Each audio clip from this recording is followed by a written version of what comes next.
Yeah. It's George. It's Elaine. Come on up. Hey, Vinny, listen to this. I never heard anything like this in my life. Listen to this. This is exciting! This is exciting! Huh? Did I miss anything already? Kramer, get in! Where's the crazy man? Hey! Sit down. Come on, it's about to start.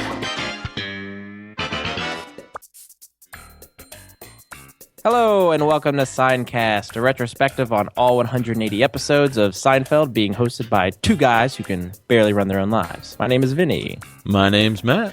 I have nothing clever to say today. Oh, Yep, it's a disappointment. get used to it. Yeah, well, speaking of disappointment, I was just telling you before we started recording that I've got no news, no setup trivia for this week's episode. He's got nothing! Vinny, what episode are we discussing today? Hey, we're discussing the 22nd and final episode of Season 3, The Keys, written by Larry Charles and directed by Tom Schronis. It aired May 6th, 1992. And we're watching our DVDs at home, right, Vinny? Yes. Our lovely DVD sets. This is crazy that we're at the end of a season. You know, we can put this volume on the shelf now. The volume. Well, like I said at the top, we don't really have any setup for this week, so should we just get into it? Yeah. I bought the Ginsu knife. I did buy the Ginsu knife. I know you can't believe it, but I did. I swear I saw it. It was late at night. I'm watching the thing, and it started making sense to me. I'm thinking, yeah, cut through the shoe, cut through the can, yeah I want that. So I called up the number on the screen, and I said I'd like to order the Ginsu knife. And the lady went, really? I mean, even the Ginsu people have given up. It's really so sad, I mean, I guess to be honest, if you need a knife that can cut through a shoe, perhaps you're not buying the highest grade of meat currently available, Maybe you ought to think about not getting the hoof cut once in a while. Now, correct me if I'm wrong, but isn't this bit on I'm Telling You for the Last Time? I actually just listened to it the other day. Oh, it's about time. Well, you're the expert. You're the big celebrity. As I'm watching this particular bit, I'm thinking to myself, man, every week it's guaranteed laughs. He's got his... that's what I'm thinking. He's got his setup, his punchline, and it's so polished and refined. It's kind of just expected at this point. He's expected to be funny, Oh, absolutely. Now, Matt, I wanted to ask you, have you ever purchased anything off the TV? Back when infomercials were more prevalent? As a kid, I loved watching infomercials. Mm-hmm. Like when I first started staying up really late, 2, 3 a.m. Anyways, I actually bought my future mother-in-law. This is so specific. Oh, dear. There was this weird plastic sandal, like oversized sandal with suction cups on the bottom that you would put in the shower. And that little arc that goes over your foot, like a sandal, had these brushes on it, these really long bristles. And it was for older people who couldn't bend over, I guess, to wash their feet or to just pick one foot up and wash it. Like they couldn't balance.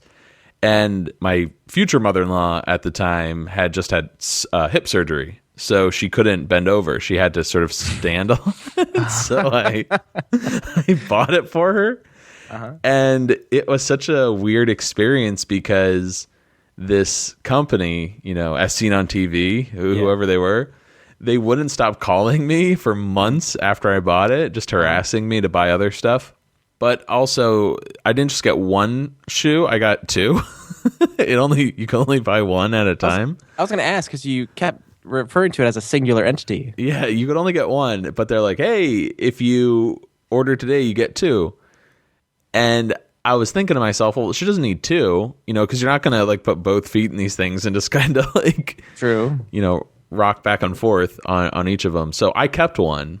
Oh. And I tried it out. And well, I'm very ticklish, so that didn't help. But there was a terrible defect with it because when you moved your foot back and forth, that part that goes over your foot at the top, the plastic would dig into your skin. So it made me realize that it was a bad purchase. That sounds like something you could call Jackie Childs for. Maybe, yeah. They have something. Maybe. That was a really long story. That's okay. Well, what about you? Have you ever ordered anything? Never directly from, TV through the phone shipped to my house, but things we've seen on infomercials, then you see it in the as seen on TV store. Right. So I got one of those ab crunch things. Oh, yeah. where it's like a little pillow for your head and then a bar, and you pull on it and it helps you do sit-ups. I remember getting that when I was younger. And then the home gym, which I know Andy buys in Parks and Rec, and he's like, I'm going to get so buff. But those are the only two things. And then you realized, well, I could just do sit-ups on my own. The regular way, yes. Right. So, first scene of the episode.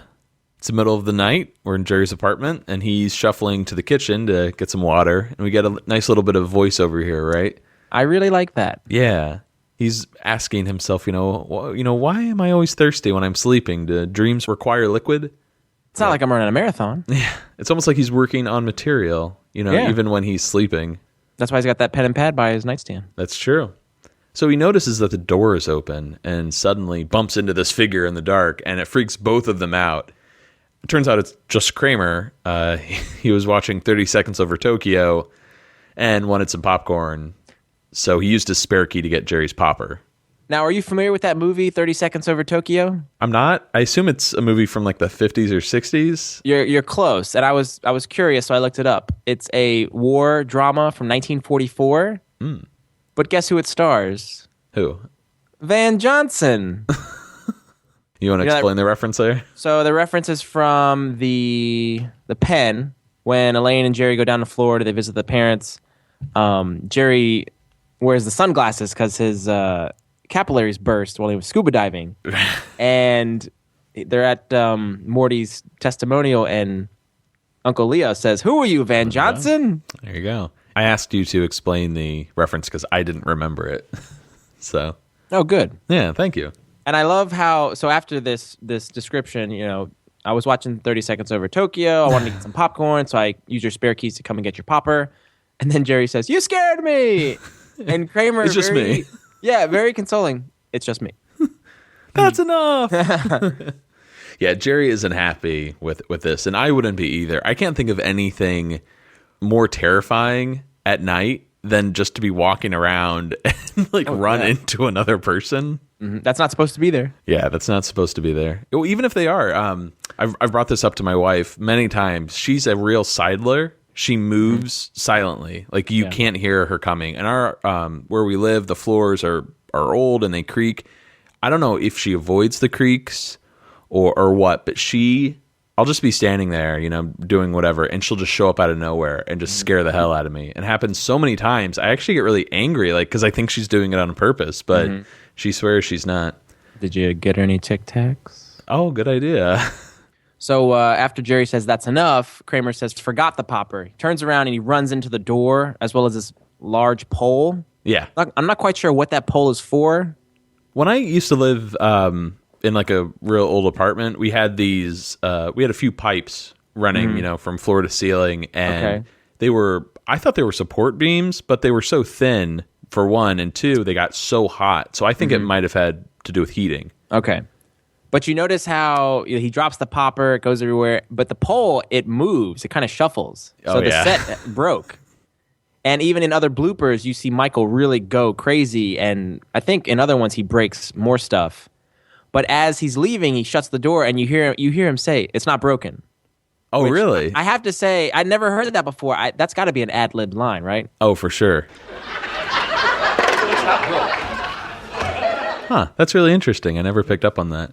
I'm also surprised that they let Michael do that much damage to the set, because I was thinking of that blooper too, where that pole literally gets ripped off, but it's still enough in this scene to be like, okay, this is not cheap, but this is a set. Yeah, it's one of those instances where you're like, okay, it's a TV show and it's a fun moment, so we'll leave it in. Right. But there's a couple circumstances in this episode where I heard something that I never heard before, so we'll get to that as we go on. Ooh, interesting. Yeah. So we cut to, later in the week at some other point, Jerry's apartment. He frantically opens the door. He drops off his luggage. I guess he was on a trip for some stand-up.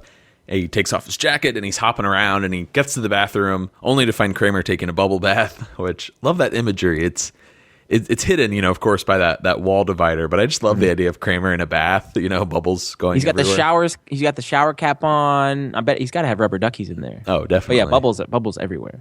Again, not happy at all. He's like, Kramer, what are you doing?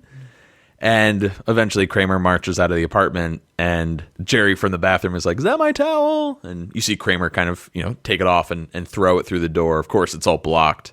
Wait, before you go on, though, we have to discuss Kramer's bath etiquette, I guess, or bath habits. Okay. Because right now we see him taking a bath, right? He says later when, George is being put on trial for peeing in the shower, they say, Kramer, do you pee in the shower? Kramer says, I only take baths. That's in The Wife, yeah. Right? But then later on, Kramer says that he finds baths disgusting because it's like you're sitting in a tepid pool of your own filth. So that was in the shower head? Thank you. His stance on baths changes as the series goes on. Yeah, it is that one thing. At least it doesn't contradict. I guess it kind of does. I'd like to say it's character growth. Right. Maybe it has something to do with, oh, hey, in the hot tub. Yeah, doesn't Jerry say, I'm not sitting in that bacteria frap you got going there? That's superheated water. Right. So maybe I can withstand that. Maybe when Kramer's, he starts to hate baths, but hot tubs are the only answer because it's so hot. Nothing could live in there. Mm-hmm. Another thing, Jerry says, move it, get going. Kramer says, my drain's all clogged up, which I never heard before either. Yeah, me either. So that makes me think, was he trying to prepare some food in there? All right, He didn't have his Clarkman yet? Good call. So we cut to a scene later at Jerry's apartment. He's getting home with a date, and we've never seen this girl before. And Jerry brings up something here that I absolutely love. And me too! I don't do it anymore, but I definitely did this when I was a teenager and in my early 20s. But I still do it. Oh, you still do it? Okay, that's all right. He asks her if she ever pretends there are murderers chasing you, and you try to see how fast you can get your keys out and get into your apartment. This is the most, for me, relatable thing to Seinfeld. Like Ever? I would wager yes. Only also because it's so, I think, so random. Yes. To bring up, you're like, whoa, where did this come from? Of all things that, they've discussed throughout Seinfeld's run, I find this so relatable because I had this exact thought as a kid and even in my later years. But I remember wanting to get to the front door as quick as I could because I thought somebody was chasing me. And then I remember, did you have a basement growing up? Yeah.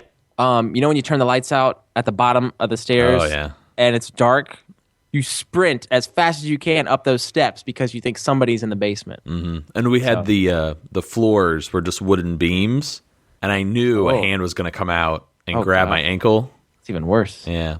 But interesting, the basement thing was a fear that I couldn't get over. This thing, the idea of someone chasing you, I didn't believe that. I did that for fun, to time myself. Is that, you didn't do that though? You actually had the fear? Mine was fear. And you still have that fear today? A little bit. That was close. Did you see the look on that guy's face? You were so fast with those keys. What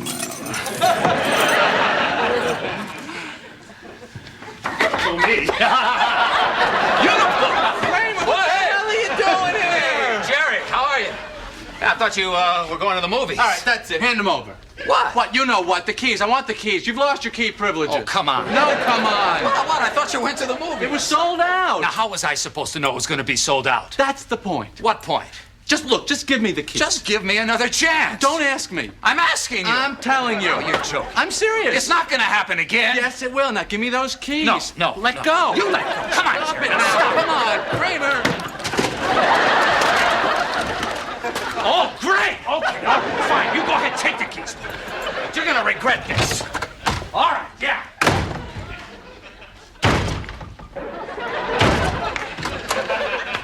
Gucci. First thing, I love that Jerry's girlfriend, whose name is Lisa in the script, I love that she plays along with this. Yeah. She's like, hurry, Jerry, hurry. And then furthermore, she strokes his ego once they get into the apartment. You were so fast with those keys. Where's this girl in future episodes? I don't know. She She's relates. gorgeous. I'm a big fan of her. She's played by actress Nina Tremblay. She's only in 3 things, according to IMDb. She was in The Hustler of Money. Have you ever heard of this? It's a TV short, and it's a Wait. parody. Yeah, The Hustler, Color of Money. It's a parody of Martin Scorsese's The Color of Money, and she played the role of Carmen in this short. Now listen to who was in this short, The Hustler of Money.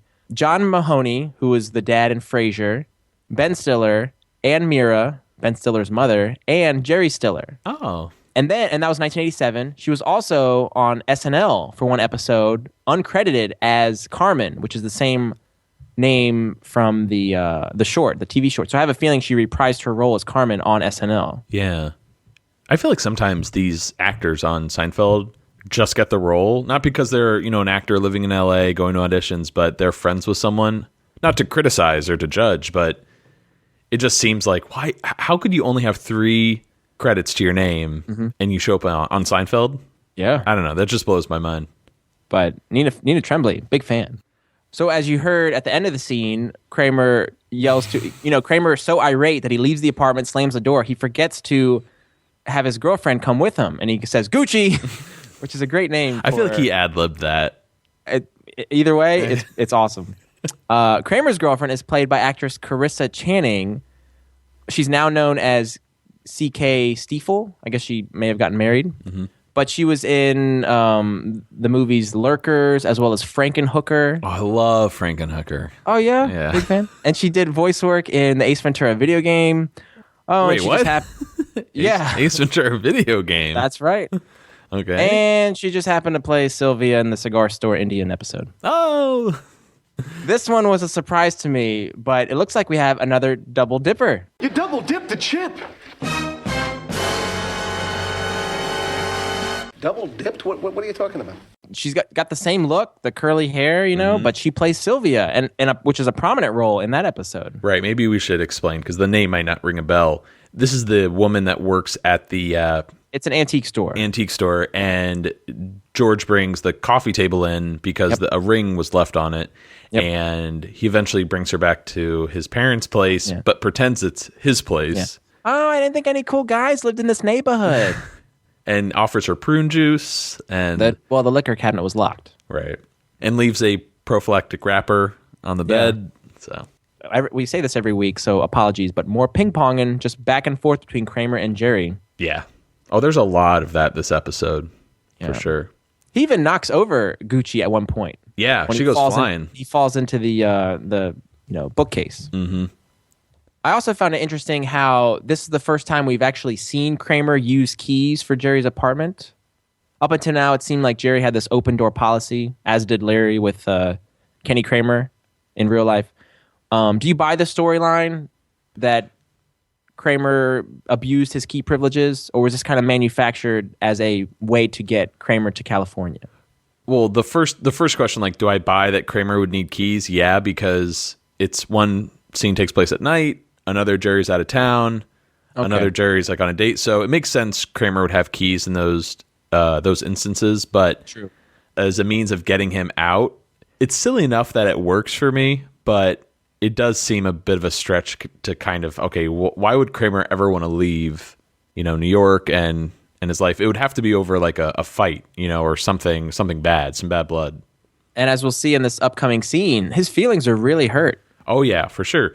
Speaking of which, next scene is at Jerry's apartment still. Jerry is giving Elaine his keys this time, and he tells her, again, Vinny, that Kramer has been acting weird lately, and he seems pretty upset that he got the keys taken away. And there's this unprecedented knock. Yeah. Jerry asks who it is, and... It's Kramer.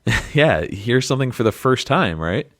He's like a wounded animal. He's so hesitant, when he walks in. And he walks in and says hi to Elaine. She waves to him. Oh, I love that. Having the key ring around her hand. He's like, oh, you got the keys. Okay. And she's like,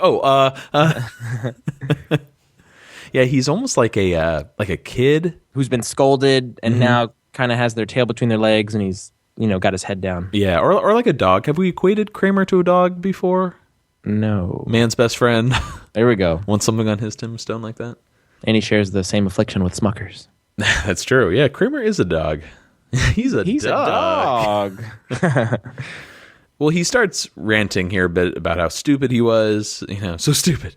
And he broke the covenant of the keys. Now, this is the thing I don't really it doesn't really do it for me this episode. And this just has, I think, to do kind of with Larry Charles's like main idea. Go on. Just this whole idea of keys and that relationship with people. I don't relate to this at all. Like there actually being a code among people that have each other's keys. Yeah, and I know it's a sitcom. Like, I get that. But just, I never lent my keys to anyone. I always had my keys on me. It was never like I had a relationship with someone and they had access to my place or I had access to theirs. Elaine feels bad for him, though, and tries to give the keys back to Kramer. But at this point, Jerry fights her on it. And we almost get a repeat of, well, the scene earlier with Kramer. That actually gets brought up 3 times this episode. Jerry struggling with someone over keys. Yeah. But I also got a little echo of the fix-up. Yes, I got that as well. Right, where Elaine and Jerry are fighting over, get your finger out of my face, and Kramer has to break them up. But Kramer, again, explains further that he doesn't want the keys back, and he was clinging to them like a branch on the banks of a raging river. And now he's free to go with the current and float. That's sad. Yeah. You think so? Yeah. Poor Kramer. You feel bad for him. I do. Well, Jerry feels guilty, like you, Vinny, and he tries to push them back on Kramer, but Kramer refuses, demands that he has his keys back. I think it would be for the best. Yes. And Jerry gets them out of his desk drawer, and I thought it was just one big key ring, but it's a big key ring with like another group of keys linked to it. There has to be 30 keys on this thing. Oh, yeah. And it's an awesome gag how Kramer counts each one of them as the scene ends to make sure they're all there. What is that line from later in the, I think it's The Summer of George with Amanda Peet. Is it Amanda Peet? Or maybe it's the... Yeah, that's her in The Summer of George. Or, no, I'm sorry. It's another episode with the Reverse People with the male carryall where she hands him his keys. And he's like, what are you, like working a medieval dungeon? Or are you a medieval dungeon master? Right. Good call. I don't know. I forget the episode. So next scene is at Monk's, and George is sitting with Kramer and watches as he just chucks that set of keys across the table. And what does George say? Kramer, I don't know what to say. Say yes, George. Yes. So basically, Kramer, it's almost like he broke up with Jerry, and he's trying to get with George now. Hey, I'm going to give you my keys. You give me your keys, and we'll be, key buddies. But George has to get his back from Elaine first. Yeah, originally, Jerry had Kramer's, Kramer had Jerry's, and then Elaine and George each had their respective keys. But now we're doing some swapping. Which I found interesting that Elaine and George would be key buddies just because we've got hints of it early on that they don't really have the best relationship. They don't hate each other, but they also don't, I think, really respect each other that much. Correct. And they relate through Jerry. Right. And out of everybody in the relationship, Elaine is closest to Jerry. So it would make sense for her to, her and Jerry to have keys, unless she just happens to live closer to George. That's what I'm thinking, that they live closer to each other. Kramer explains that going over to Jerry's was like living in a fantasy world. It was like he was on vacation, better food, better view, better TV, cleaner. Oh, much cleaner. He was living in the shadows, living in the darkness, like George. That monologue is so Kramer. It seems like he's fully realized now. He's doing his little, mannerisms, and he's coming to his own. I can barely see you, George. All right, stop it, Kramer. You're freaking me out. Like the fact that George's psyche is getting broken down. There's a moment when he gives up, which is palpable. Oh yeah, we're getting to that.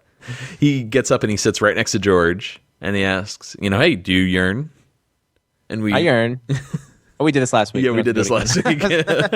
We'll spare people our terrible recreations, but the waitress played by Heather James, she was also the waitress in The Heart Attack. Just a little fun fact. Oh, really? Yep. Well, I'm trying to remember The Heart Attack waitress. Well, that was the one that like George takes out the cucumber. No, that's a different episode. No, he's like, you made a mistake. Oh, right. Yeah. George claims he hasn't yearned recently, but he craves all the time, though. Look at you. You're wasting your life. Which, I gotta say, is a pretty harsh thing to say to another person. That he's wasting his life? Yeah. Am I wrong? Kramer can get away with that, but, I got a little chill when he said that. Do you have a job? No. You got money? No. Do you have a woman? No. Do you have any prospects? No. You got anything on the horizon? No. You have any action at all? No. Do you have any conceivable reason for even getting up in the morning? I like to get the daily news. So I think the moment when George's confidence cracks is when Kramer asks him, "Do you have a woman?" That's when you hear the wavering, "No." I'm sure a lot of people have their favorite George moment or the moment that's the most George. And it's debatable, but I think this one, at least up to this point, is my favorite George moment. Oh, his comparison to Biff Loman is come to fruition here. Oh, for sure. But Kramer tells George that he's going to California. This is pretty shocking revelation because he's got the acting bug ever since he was in that Woody Allen movie. These pretzels are making me thirsty. That was one line. You got fired. I wonder if what started first. Was it the acting bug storyline that would get him to California, or was it the keys? Like, what came first in the writing of this episode, I wonder, because I feel like the keys isn't strong enough, like doesn't explain California. Yes. It explains a road trip or wanting to get out of New York. But the acting bug hasn't been brought up since the alternate side. That doesn't seem like enough to get Kramer out either. Well, I think in the Seinfeld universe, Kramer had this bug, and then the keys were the final straw to get him to move to California. But I agree with you. In writing the episode, keys, Kramer goes to California, let's bolster that and make it more of a stronger story. Oh, yeah, he was an actor. We'll send him to California because he wants to act. So you think Kramer always had this acting bug in him? Yes, and we'll see it even later on because next season he wants to play himself in the pilot. Oh, that's true, yeah. And he does play dress up from the detective, you know. I'm a damn good cop. There you go. And the he was a statue. stand-in. He was a stand-in on Days of Our Lives with Mickey, and they went to those auditions together. Right, that's true. I thought it was kind of weird that Kramer asked George to go with him to California. I know they're, him and Jerry having this fight, but again, just like with George and Elaine, George and Kramer aren't that close either. They kind of have a relationship through Jerry. It felt kind of weird when we got to the scene because you don't really see Kramer and George together that often. Right. And I was trying to think back. The first time was the busboy? Yes, which was very uncomfortable for George. But I feel like it would have been more believable to have Newman sitting across from Kramer since Newman was Kramer's confidant at the time. Yeah, that would make more sense from Kramer's point of view, but for us, it has to be George. It makes for a funnier scene and story with George, so I'm going to withdraw my entire comment. Well, he does ask George to keep this between them since they're key brothers now. and there's that great line where George is asking, "Hey, are you really going to California?" Up here, I'm already gone. Next scene, we're at Elaine's apartment, and she's doing some dishes. I never noticed how ridiculous there's like a little table covered with towels, how that's just conveniently blocking Julia's pregnant stomach. Mm-hmm. But yeah, Julia always has something blocking her. As we've discussed the pillows many times when she's sitting on the couch, but this time... We'll see it in this episode, too. Yeah, this time they have to get a little more creative. So George explains what happened with Kramer, and he needs to get his keys back so he can give them to him. And we get this back and forth between George and Elaine, whether, she should get her keys back from George and give to Jerry since she has his. And I don't think this really needs to be discussed this much. I'm not really a big fan of this stuff. Oh, no? In this episode. There's a lot of back and forth. There's a lot of Abbott and Costello kind of shtick, and that's what's going on in this scene as well. Right. Ultimately, Elaine goes to get George's keys, and she snatches back a stack of papers that George is about to read. Mm-hmm. She seems pretty protective of them. And as she was walking away, did you notice what she said? I got to get some new friends. Which I found very interesting, seeing as this is season 3, and she's already kind of taking on that trait of wanting to be rid of this current group of friends that she has. That's something more a trait of later Elaine, that she wants to leave the group. We have the Bizarre Jerry episode, but I'm surprised that this comes out that early. That's one of my favorite Elaine traits, that she is sort of the odd person out in the group. We've brought this up before. She's obviously the smartest one in the group, and she's almost better than them, but at the same time, she is one of them. It's sort of this debatable topic whether Elaine deserves them or not. She's very, what's the word? Supercilious. Yes. So next scene is at Jerry's apartment, and he's talking with George. He's a little concerned because he hasn't heard from Kramer in a while, and wants George to open up Kramer's apartment so he can see if he's in there. And George is a little hesitant now because, he holds Kramer's keys now. It's his responsibility, but he lets Jerry in. And as they're shouting into Kramer's, darkened apartment, you see Newman walk up while their backs are turned. Kramer? Hello, boys. Oh, Newman. You looking for someone? Don't play coy with me, Newman. I'm not in the mood. Coy? I'm not being coy. Is he being coy? Yeah, coy. You're being coy. Now, where's Kramer, Newman? Who? Listen, Tiny.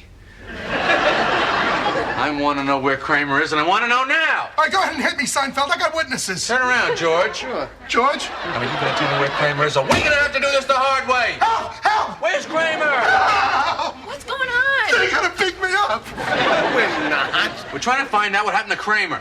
You want to know what happened to Kramer? I'll tell you what happened to Kramer. He was ticked off about the keys. Yeah, that's right, about the keys. Thought he got a bad rap. Bad rap? Yeah, from you. Me? You heard me. So he packed a grip and he split for the coast. La La Land, L.A. Hey. Is that like a Larry Charles kind of thing? That dialogue writing, that real film noir? Yeah, see? I think Larry Charles really likes those throwbacks to the movies of the 40s and 50s. The gangsters, the Dragnet TV show. That was a big one. But yeah, this definitely seems like a parody of that or a take on that. This is Newman's 4th appearance thus far in Seinfeld. Right. I forgot, 4 appearances in season 3. That's pretty good. And he's going to become a regular. Mm-hmm. He sure is. I just love that part at the top of the clip when he's just like, "Hello, boys." Yeah. And George is like, "Oh." So we find out Kramer has moved to L.A., if it weren't obvious enough, and we cut to Kramer driving, jamming out to some rock music. He's eating something. It's got to be like a hoagie. Yeah, I don't know what. This is such a weird moment. Do you like this? I know there's no dialogue and it's just him driving, but It's physical comedy, him being silly. It goes with the character, so I do like it, but it didn't need to be in there. I don't know why. Kramer's facial expressions in this moment always bothered me for some reason. Okay. I don't know why. He just always looked weird. Like it doesn't look like Kramer. Well, it's a head-on shot for one, and he makes his eyes really wide as well when the engine starts to burn out. Right. Yeah, so the engine craps out on him, and he's just stuck, with a shocked expression on his face as the car breaks down. All right, let's take a short break.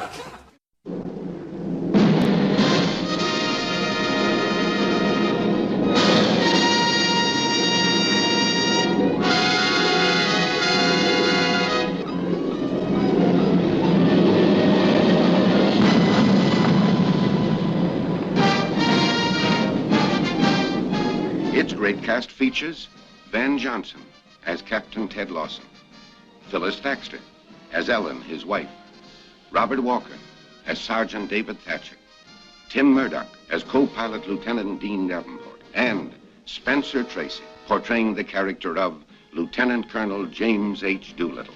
I want you to get 24 B-25s with volunteer crews down to Eglin Field as soon as you can. The job will take them out of the country for about 3 months. Tell them it's a secret mission. Requiring more than 2 years to produce, 30 Seconds Over Tokyo, transcribed from the very heart and soul of Captain Ted Lawson, is the staggering revelation of the now famous Doolittle raid.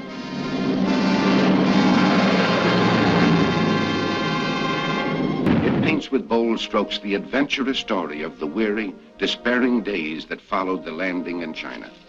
This is truth, ripped from the lives of one American Air Force pilot and his loyal and faithful wife. 30 Seconds Over Tokyo brings you face to face with their innermost emotions as they grasp short moments of happiness in their struggle to protect and preserve their love from the ugly menace slowly engulfing them. Be a good girl. And take good care of that baby. I will, Ted. Yourself, too. Oh, Ted, I'm going to write your letter every day you're gone. I know they won't deliver them. I won't even mail them, but I'm going to write just the same. That way we'll kind of be in touch. Tell me, honey, how come you're so cute? I had to be. I was going to get such a good-looking fella.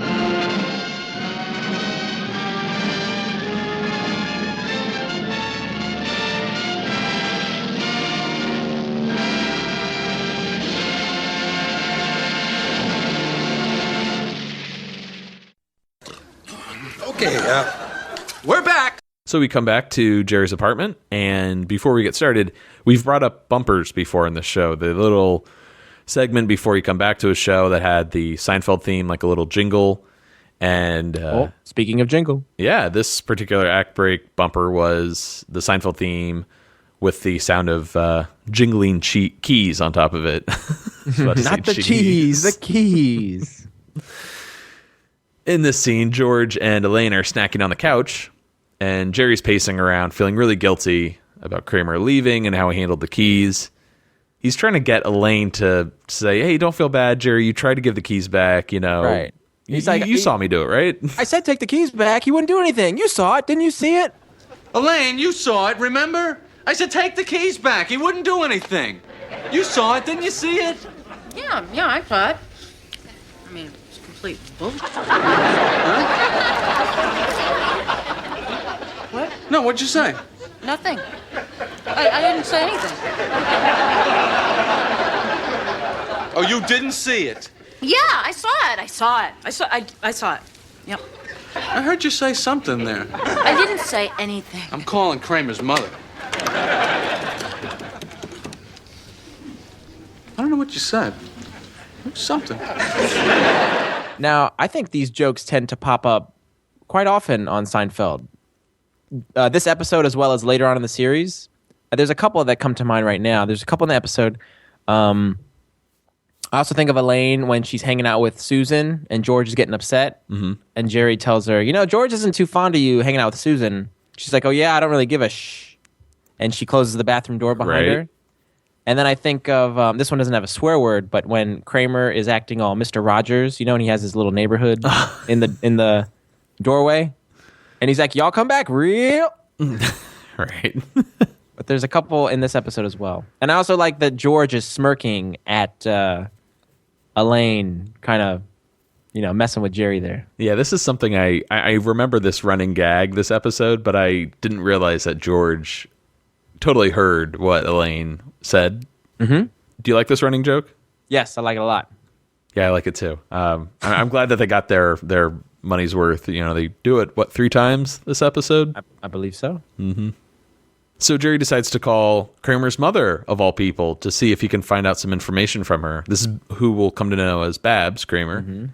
And, well, you just hear, like, music blasting through the earpiece. Not just any music.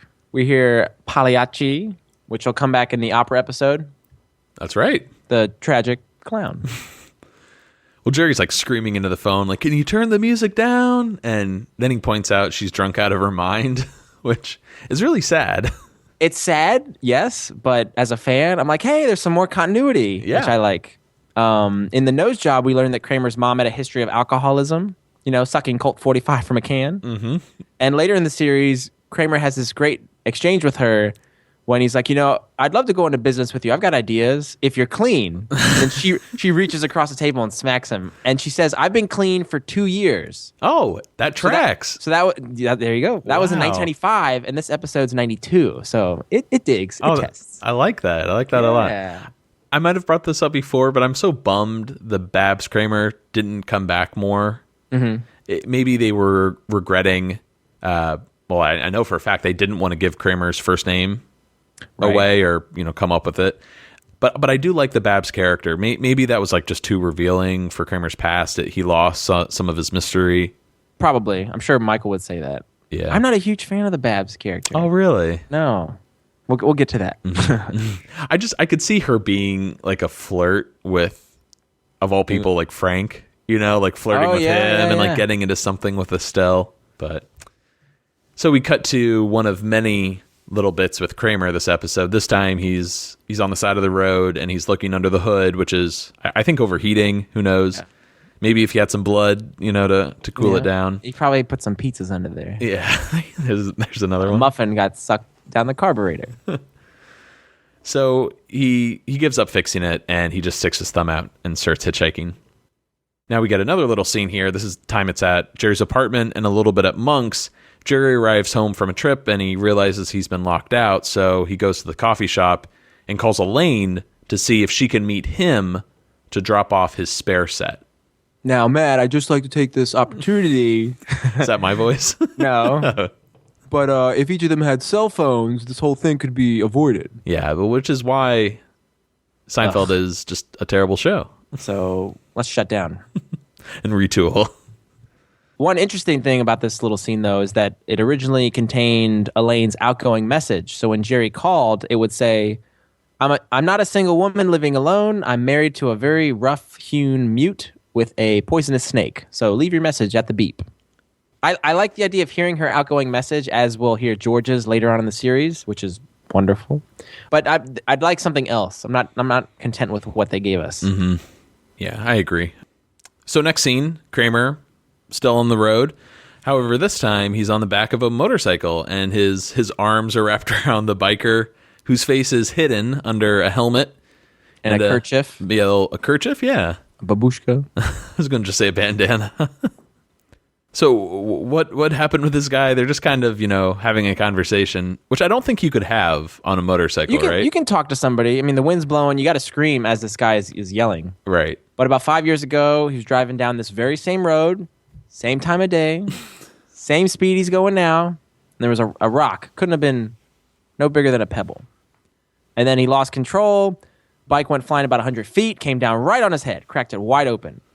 Blood and stuff splattered everywhere. And meanwhile, this guy is telling this story. Kramer's face is just, perplexed. Like, really?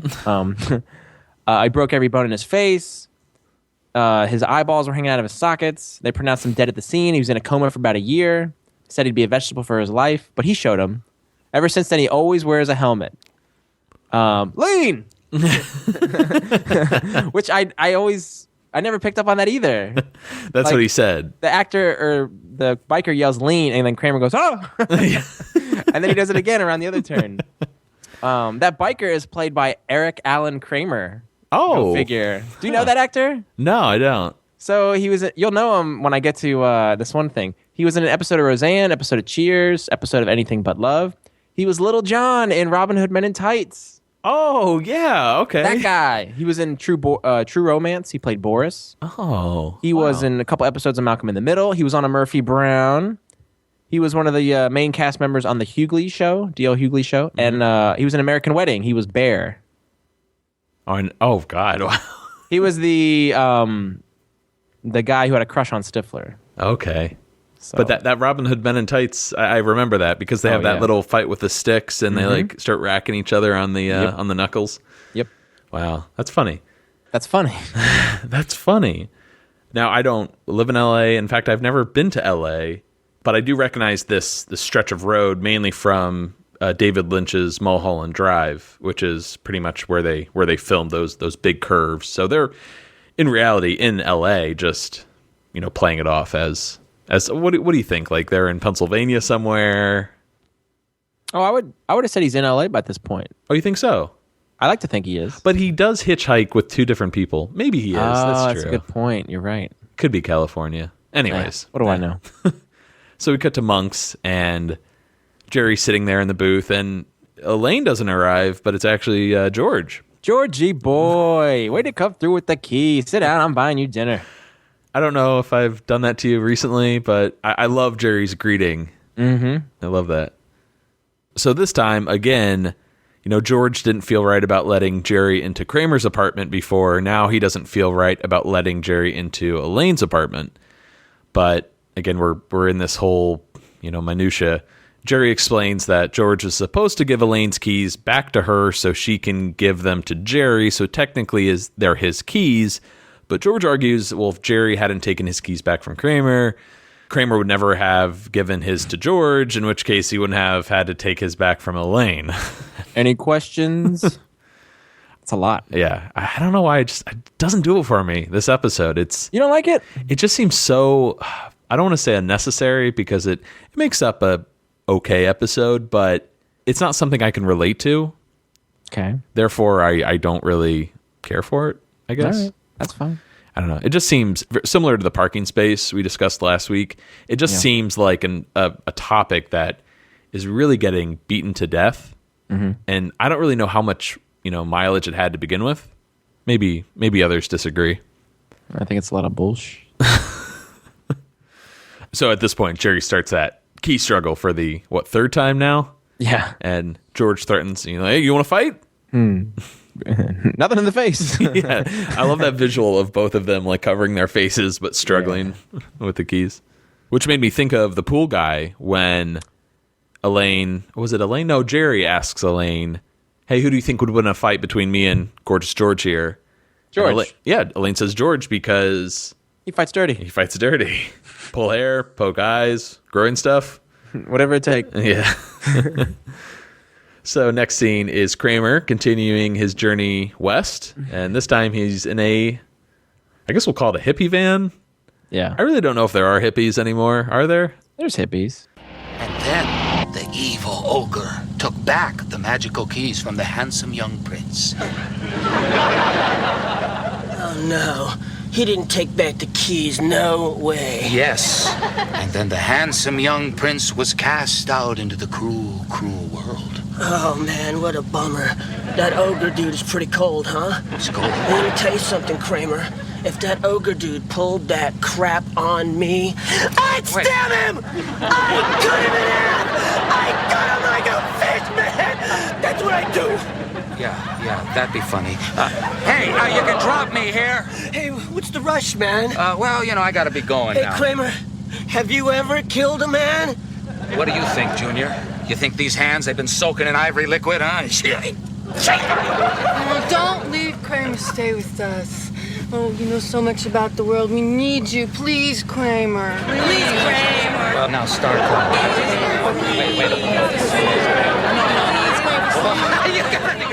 I like this scene, this Manson family.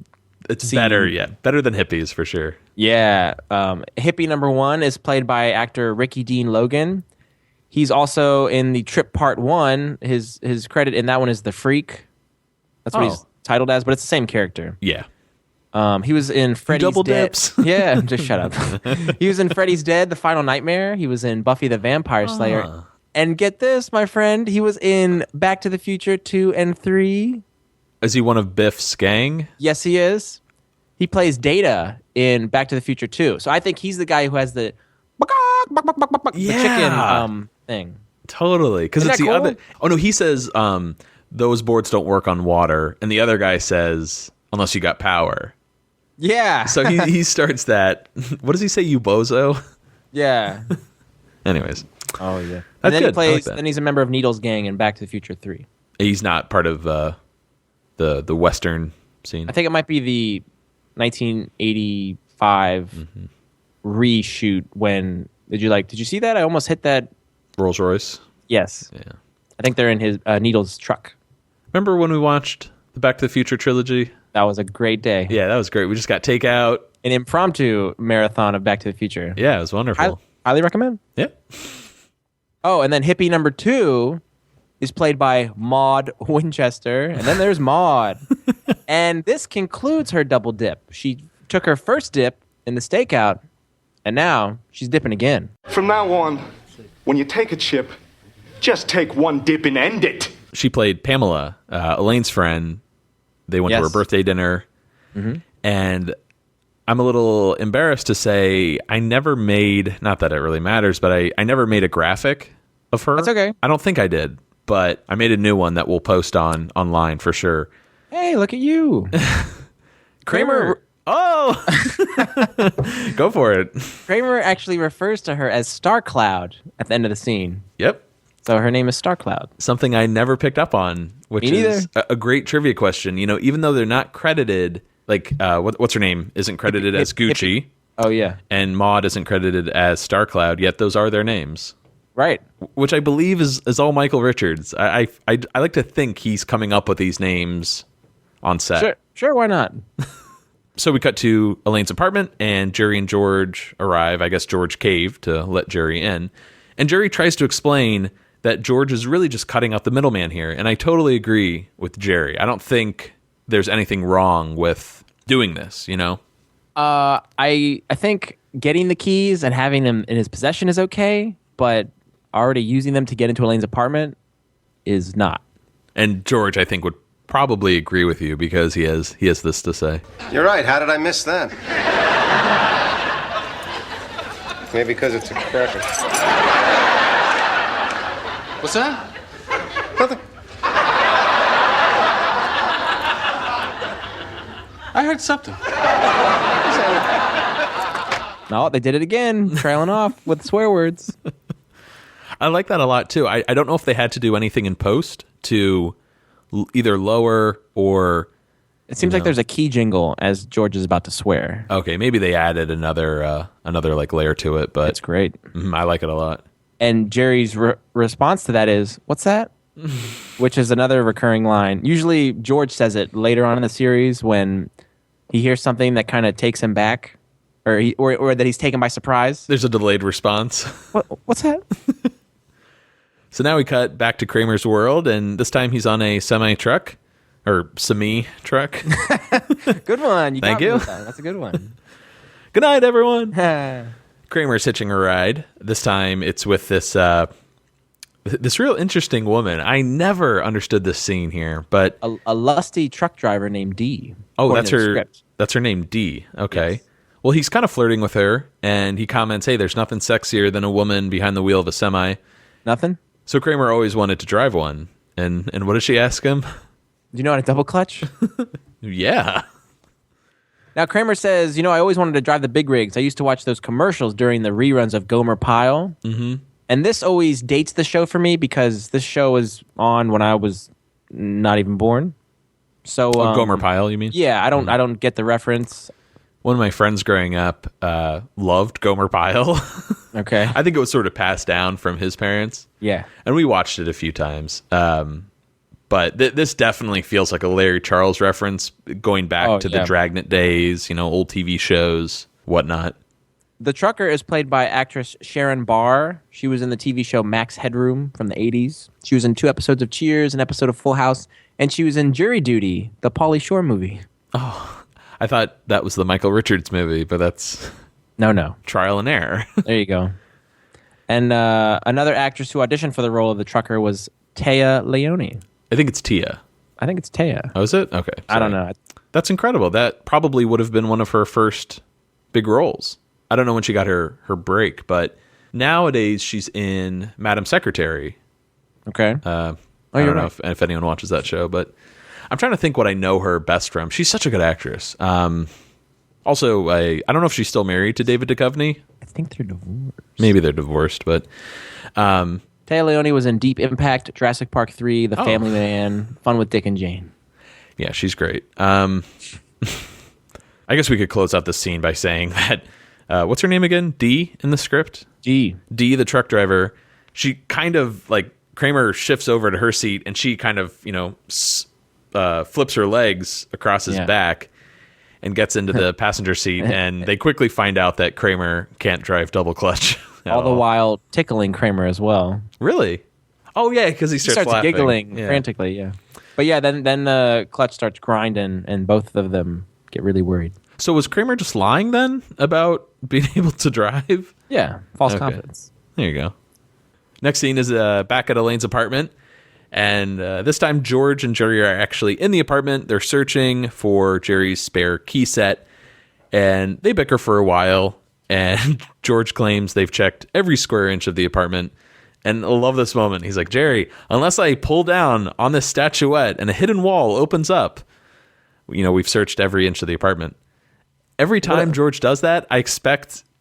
I'm an idiot. I expect him to actually pull it and a door opens. I'm waiting for that to happen. That's the Clue fan in you, or Batman fan in you for that matter. Young Frankenstein. There we go. All right. So what do they look like? Keys, Vinny. They look like keys. What do they look like? So Jerry's digging around Elaine's desk and spots a script titled Murphy Brown by Elaine Bennis. Elaine is writing a sitcom?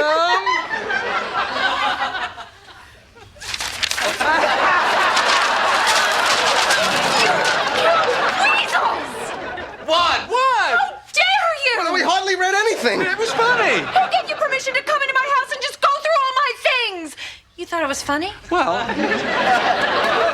from what I saw... Well, it's just a first draft. Well, I was locked out of my apartment. I'm just trying to get my keys. Why did you let him in? He forced me to. I did not. Yes, you did. You, get out! Get out! Get out! Wait, Get out! I need My spare keys! Oh, here's your damn keys. You keep them. I don't want them anymore. Good. And I want my keys back from you. What, you don't want me to hold your keys? No, you can't be trusted. All right, fine. And I don't want you to hold mine. Good, I won't. Good, don't. Are these my keys? These aren't my keys. Whose are these? I don't know. In an earlier draft of the script, Jerry had a little bit more to say when he discovered Elaine was writing this Murphy Brown. He said, "She works at a publishing house. Her father is a celebrated novelist. She has a master's in French literature, and she's writing a sitcom." So I only like that because we learn a little bit more about, what Elaine studied in college. Oh, yeah, that's a good point. I like that a lot. That's, it's a little harsh, like Jerry is really laying into Elaine and criticizing her. Which I wouldn't think Jerry would do to that degree, so I'm glad they cut it, but I like hearing a little bit more about Elaine's history. I love self-deprecating humor, and I like that the writers have this running joke, really getting the start now and heavily in the fourth season of just making fun of sitcoms and how it's like, like low-grade writing, Mm-hmm. you don't get paid much, et cetera, et cetera. You know that moment when, Jerry and George, they're having their laugh about the scripts, and then there's that shot of Elaine just in the doorway with that expression on her face. The discovery. Oh, I love it. And going back to there's a blooper for this scene, an amusing blooper when she comes in, shocked, you two weasels, but they're already laughing. Yeah. I'm trying to figure out what part of this is making the actors laugh. Is it Elaine's reaction? Is it knowing that they have to throw the papers back and forth? I have no idea, but I agree with you. And even in this particular scene, Jerry's got that smirk on his face as they're chucking the papers. Another similar to the pipe that Kramer dislodges. I'm surprised that they used this take, but it might have been the best one. Mm-hmm. It works. I've said this before, and I'm going to say it again. But if you're ever having an off day, you watch a Seinfeld blooper, and you'll be right back on your way. You know what? Good as new. You know what we'll do from now on? In our show notes, I'll always include a link for Seinfeld bloopers for that season. There you go. So that way it'll be a permanent fixture. You can always watch them. At least have a quick link to it. In my opinion, one of the weirdest moments throughout Seinfeld, we get this scene of Kramer roller skating down the boardwalk in Venice Beach. And it's maybe only, 6-7 seconds long. It's really short. California Girls, the Beach Boys song is playing. Mm-hmm. It is so weird. He's not in his underwear. No, he's in those biker pants, like the spandex pants they wore back then. And he's got a checkered shirt on, very California looking. And he's on roller skates, not roller blades, but roller skates. Roller skates. And he's flailing his arms about. And apparently they did alternate takes of this. One where he grabbed onto a biker or a pedestrian just standing there. Mm-hmm. And then another one he kind of, I don't know if he bent down to pet a dog or something. Right. But ended up using this one. Yeah, I don't know if those would have made it any less weird, but I think it's also just the imagery, which we'll get into when we discuss the trip, of just seeing LA, real world locations. Yeah. Which is kind of a rarity at this point. And California, of all places. It just really clashes with New York. Well, it's just kind of odd to see him in this beachy attire. You see his legs. You're used to seeing him in pants. But you know what I mean, though? It's like a Muppet. It's like, when you see the legs, it's really uncomfortable. So they got the rights to use the Beach Boy intro for California Girls. But then in the Hamptons, they also use another Beach Boys song. They use Wouldn't It Be Nice? That's right. So those are the only two Beach Boy. Yeah, the songs you can think of. So our last scene of sorts is at Jerry's apartment, and in this one, Jerry and Elaine are watching TV. She's, again, got that pillow, that cushion right on her stomach. We'll bring this up here only because I think this is the last time, at least for a while, that Elaine or Julia's going to be hiding her pregnancy. I just never picked up on that as a kid. They did a good job. Oh, my God. And they've done it for so many episodes, too.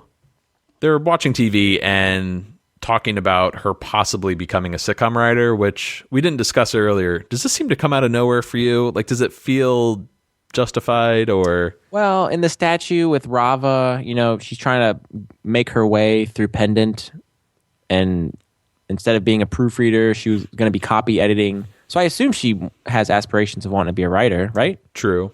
But there's been no mention of ever writing a sitcom or doing anything in this entertainment medium. Right. And, I never really put this together, but this episode really functions as part 1 to the LA arc.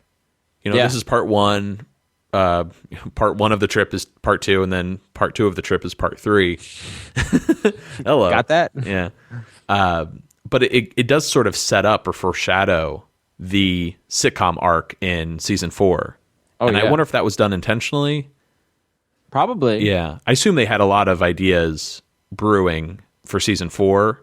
And we even read that Jerry and Michael Richards even hinted, gave little clues to audiences what they have planned for the next season. So, Jerry says to Elaine, "Is that something you thought you could do?" And she goes, "Well, those writers make a lot of money." And then Jerry comes back with the most, how would you call this? A smug reply? Smug, yeah. Elaine, let me tell you something about show business. And she gives the eye roll. It's hard work. Yeah. And then we see our last mutter from her. Mutter? Mutter. Mutter was a mutter? You don't just write a Murphy Brown. You gotta watch the show, study it, get a sense of the characters, how they relate to each other. Okay, can I just watch the show?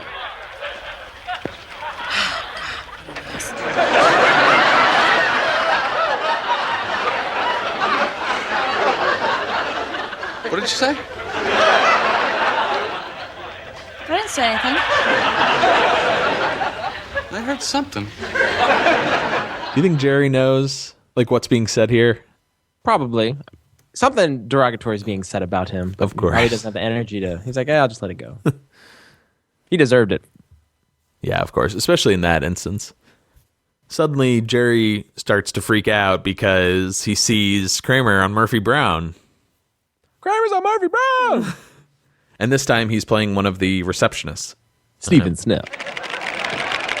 Hi, I'm Murphy Brown. You must be my new secretary. Oh, good morning, Miss Brown. And you are? I'm Stephen Snell. Snell. Well, hello, Mr. Snell. Stephen. Stephen. Are you familiar with this computer system? Oh, I'm familiar, yes. Stephen Snell, I know people, and I have a very good feeling about you.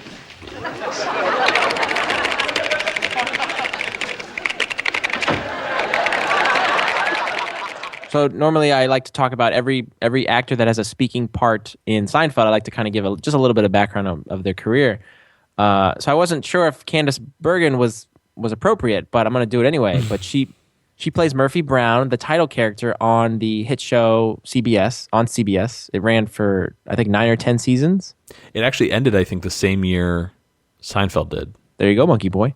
She was in Gandhi. She was in Miss Congeniality, Boston Legal, a couple episodes of Law & Order, a couple episodes of Sex and the City, and Sweet Home Alabama. She's most notable for her role as Murphy Brown. Also, Carnal Knowledge. Ah, yeah. From, I guess we'll... that's going to come up. I'm sorry. Yeah, that totally gets brought up next episode. She actually showed up on the SNL 40th anniversary special. It was weird because I haven't thought of Candice Bergen, honestly, since Murphy Brown, since the 90s. And it was just so surreal to see her. She looks great. So a little backstory to this. Larry Charles thought it'd be funny. Kramer's out in Hollywood. He's trying to make it. He thought it'd be funny if, the gang in New York sees Kramer on a hit show. So they were trying to think of what show they could have Kramer, appear on. And ideally, NBC wanted them to appear on an NBC show, but they couldn't find a show, or they couldn't find a way for it to be appropriate or suitable for him to be on a NBC show. They had the idea of Murphy Brown because one of the running gags in Murphy Brown was that she had a new secretary each week, and she always got fed up with them. They always got fired. So they thought it'd be great for Kramer to have this one shot on Murphy Brown. And as we saw, he played Stephen Snell. It makes the most sense.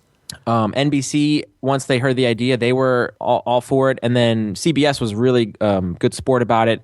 So some of the Seinfeld crew went to CBS and went on the Murphy Brown set and shot that scene.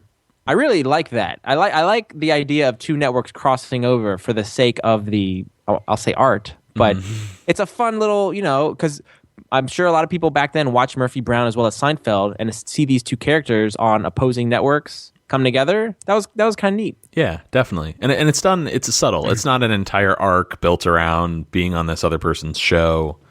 Or, I mean, the continuity side of me kind of feels conflicted because, well, if you see things from Murphy Brown's point of view, like was Kramer ever on that show? Like, does that scene count in their continuity?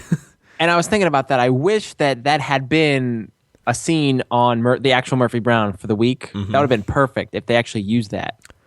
You know, in an interview, Jerry actually remarked how when Michael and Larry David went to the Murphy Brown set, how impressed they were. They're like, this is what a real show feels like. They kind of felt like amateur hour themselves. This show had, better food, organized crew.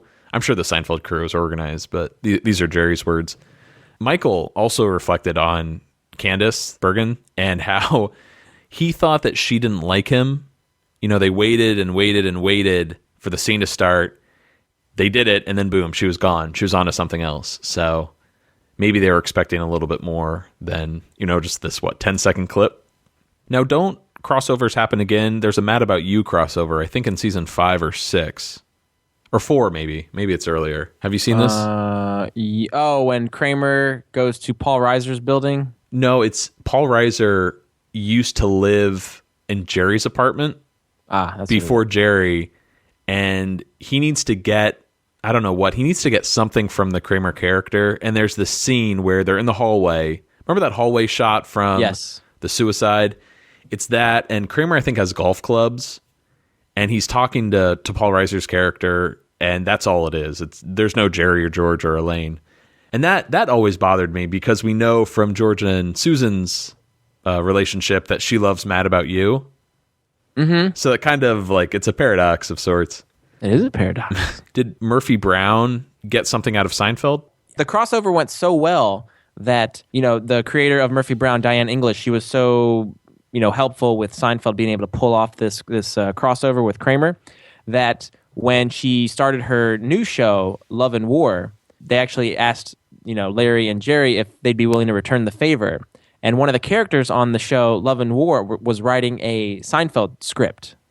Like a spec script or something. A spec script. But, one of the characters wrote a spec script for Seinfeld, and the episode ends with Larry David and Jerry sitting in their office, and they got these piles of scripts, and they're just slashing them and throwing them in the trash. Larry, he looks so young in this. They both do look so young. And again, we never saw Larry on TV that much back then. Mm-hmm. So, because we're accustomed to seeing him as a Curb guy and now Fish in the Dark, to see him back in his Seinfeld heyday, he's chewing on gum. He's always chewing on gum, man. Yes. My wife brought that up recently. We were watching that, I don't think it was Charlie Rose. It was some interview, but he had gum in his mouth. He's always chewing. But, they're reading a script. Oh, yeah, that's good. And then they just throw it out in the trash. And then they read this one from the character in Love and War. And they read it, and it says, oh, yeah, Kramer sleeps with Elaine. Yeah, that's funny. And they throw it in the trash. And then they kind of look at each other, and they say, that is kind of funny.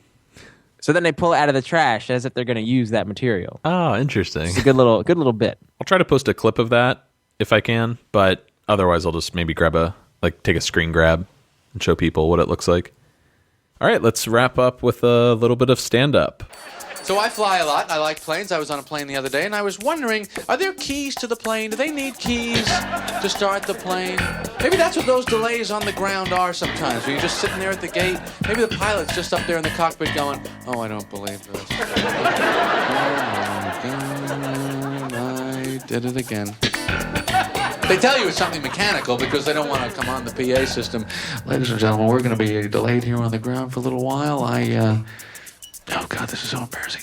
I left the keys to the plane in my apartment. You see the technicians all running underneath the plane. You think they're servicing it, but they're actually looking for, the magnet hide key under the wing. Maybe he left it up there somewhere. I enjoy this as well. Yeah. I like the pilot voice, ladies and gentlemen, this is, oh God, this is embarrassing. I misplaced the key. And then the whole bit with the hide a key under the wing.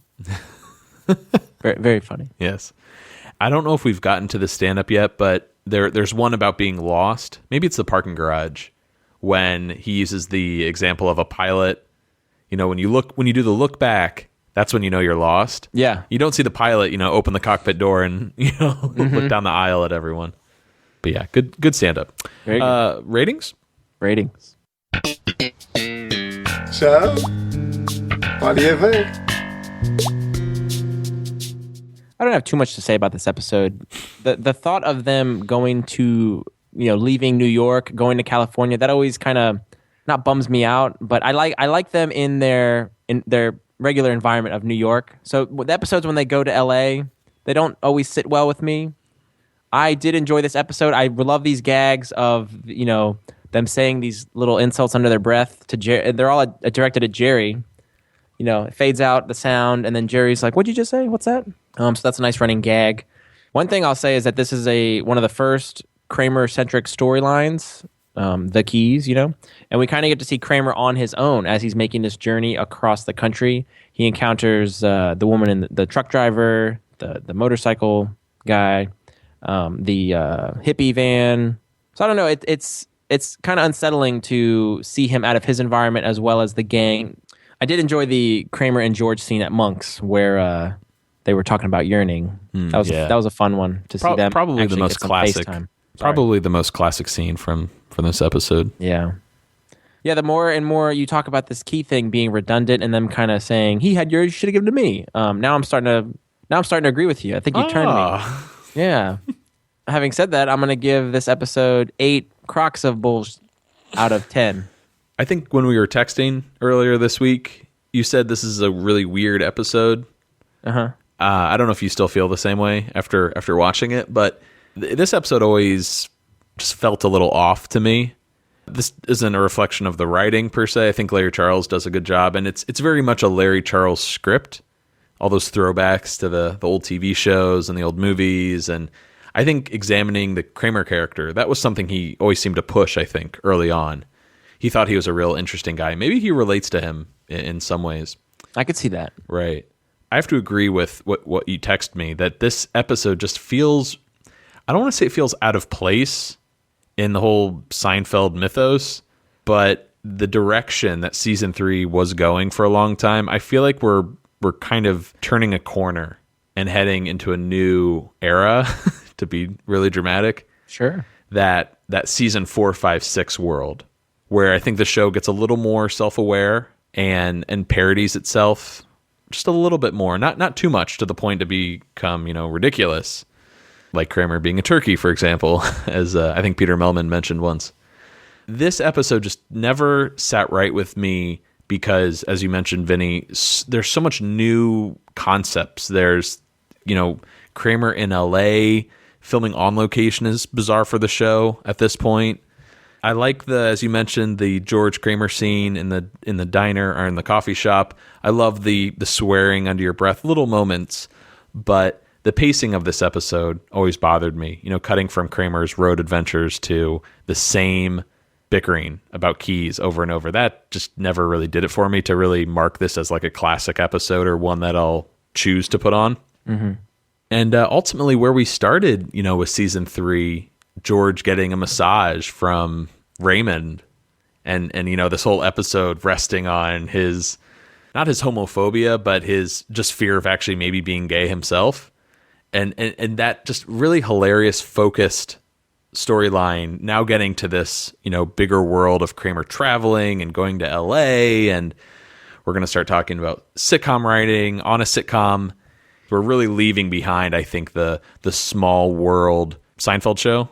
So ultimately, not a huge fan of this episode.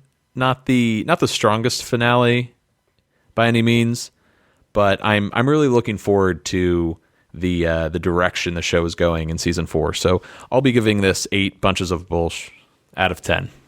What do you think though of Seinfeld season 3 as a whole? Like, are you sad that we're leaving this kind of era behind? I like the small time feel of seasons 1 through 3. It feels very much like a play at times, and just like Jerry said in his interviews that they're just this group of guys just putting a show on, and they didn't really know what they were doing. And I kind of like that aspect of it. Now it's going to get more polished. The budget's going to go up. The sets are going to look more intricate, which is actually, that's a good thing. Yeah. But it's going to change. We're going to get some amazing episodes in the process. But yeah, it's kind of sad that we're moving on. But at the same time, exciting. I've never enjoyed seasons 1 through 3 very much. There are a few episodes that I might choose to watch, but all in all, I always found these episodes kind of boring, not that funny until we started this podcast. And when we're really, over-examining them and discussing as we do, I've really come to love them for the first time since becoming a Seinfeld fan. All right. Like they've really I don't know. I can see a lot more of the charm and sort of what Seinfeld was in the early days.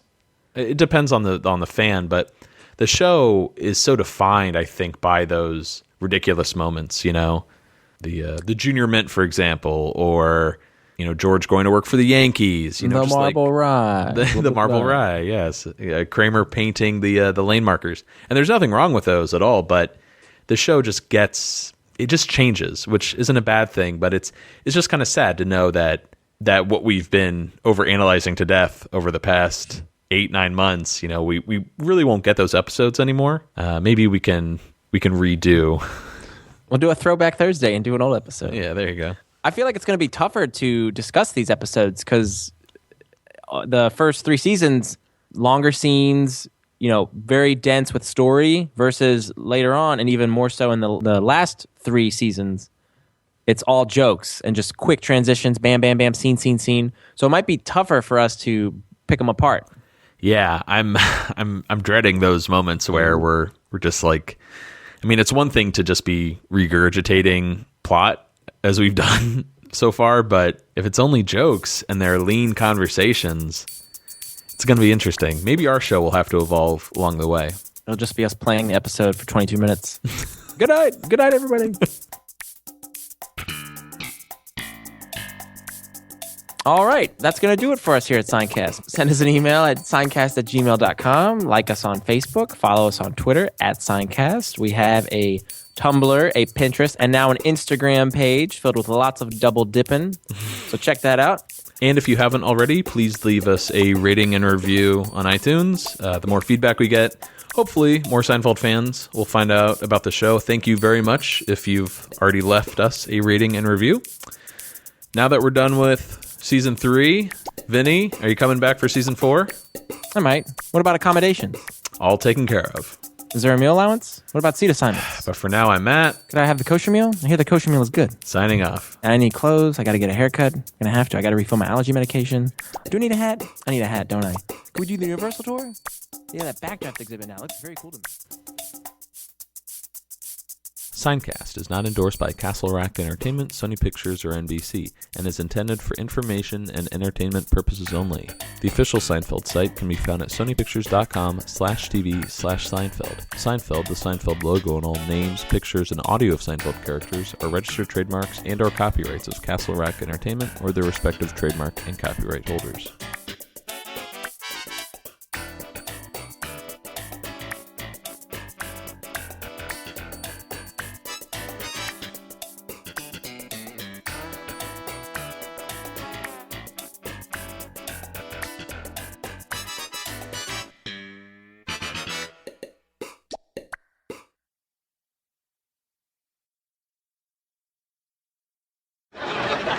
Living in twilight, George. Living in the shadows, living in the darkness. Like you. Me? Oh, yeah. I can barely see you, George. All right, stop it, Kramer. You're freaking me out.